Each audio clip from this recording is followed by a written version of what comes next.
ازيكم يا جماعه، معاكم كابتن سيف، ومهمتي هنا في القناه اني اخليك احسن نسخه من نفسك، جسمك، شكلك، والاهم شخصيتك.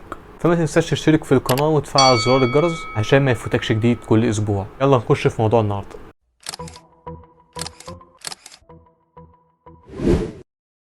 موضوع النهارده ممكن نتكلم فيه من بداية سن ال 15 سنة، عشان ده السن اللي هتبتدي تكون فيه شخصيتك بالظبط. عشان تكون شخصية صح لازم يكون عندك ثقة كبيرة جدا جدا في نفسك، ولو انت شايف ان سنك كده صغير يبقى انت محتاج تراجع نفسك. اول حاجة هتحتاج الثقة بالنفس امتى؟ هتحتاجها في شغلك، اهلك، اصحابك، مع البنات او خطيبتك او مراتك، محتاجها في كل حاجة او في كل معاملاتك في الحياة، فلازم تتدرب عليها كويس جدا وتطورها مع الوقت. 6 خطوات لو عملتهم هيساعدوك تطور من شخصيتك وتعلي ثقتك في نفسك في السما. اول حاجه يا صديقي، عايزك تكسب على طول.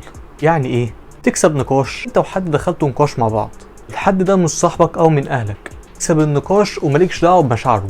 ولو من صحابك والنقاش يخصك، اكسب النقاش ومالكش دعوه بمشاعره. لكن لو من اهلك ممكن تتغاضى عن شويه من حقك، بس في النهايه اكسب النقاش بصياعه. اكسب في رياضه بتلعبها، اكسب في لعبه، المهم تكون بتكسب. اكسب في اي حاجة في حياتك، الموضوع ده هيعلي ثقتك جدا بنفسك. ده اللي هيودينا للنقطة رقم 2، خليك خطر. خليك الشخص السيء، ايش الشخص اللطيف دايما او الطيب بزيادة. عشان لو انت طيب بزيادة الناس مش هتحترمك او هتحبك، يعني الناس هتستغلك. مش بقول ان كل الناس وحشة، بس الاغلبية العظمى حاليا كده. خليك كويس بس ما تبقاش طيب بزيادة، عشان الطيبة بزيادة حاليا بقت غباء.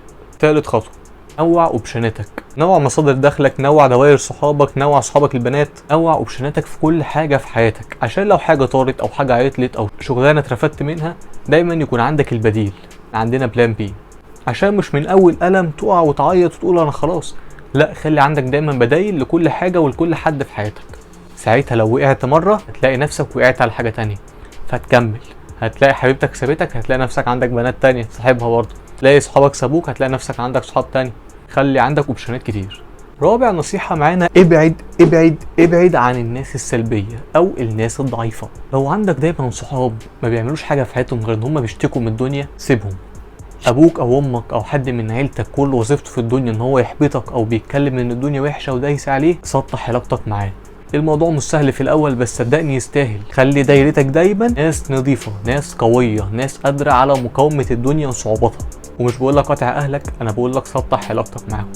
خامس خطوة، خلي عندك القدرة دايما انك تحل المشاكل الشخصية، مشاكل صحابك، مشاكل عيلتك، مشاكلك في الشغل. خلي عندك دايما القدرة انك قادر تحل المشاكل. خليك حكيم وما تبقاش متسرع، عشان الناس ما تاخدش فكرة عنك انك متسرع وما بتعرفش تحل مشاكل، فبالتالي محدش هيلجأ لك بعد كده. سادس واخر خطوة، انا عايزك دايما تاخد الاتنشن. متخافش انك تكون ظاهر. في ناس بقابلها هي خايفه دايما ان الناس تكون شايفاها، عايزه دايما تبقى المانتو او الراجل التاني، وانت حابب ده ومرتاح في ده، خلاص خليك، مفيش مشكله، ده انت كده على وضعك. لكن لو انت مش حابب ده يبقى لازم تعالج ده. ما تسكتش على حاجه غلط فيك او حاجه انت مش حاببها فيك، اتكلم وقول رايك وبصوت عالي، تعرف على ناس جديده، تعرف على بنات جديده، متبقاش قاعد مكانك. ما تخافش ان الناس تبص عليك، بالعكس الناس ممكن تاخدك قدوه. وبس كده نكون خلصنا حلقة النهاردة. لو استفدت من اي حاجة متنساش تعمل سبسكرايب للقناة وتفعل زر الجرس، واستنى فيديو الاسبوع الجاي.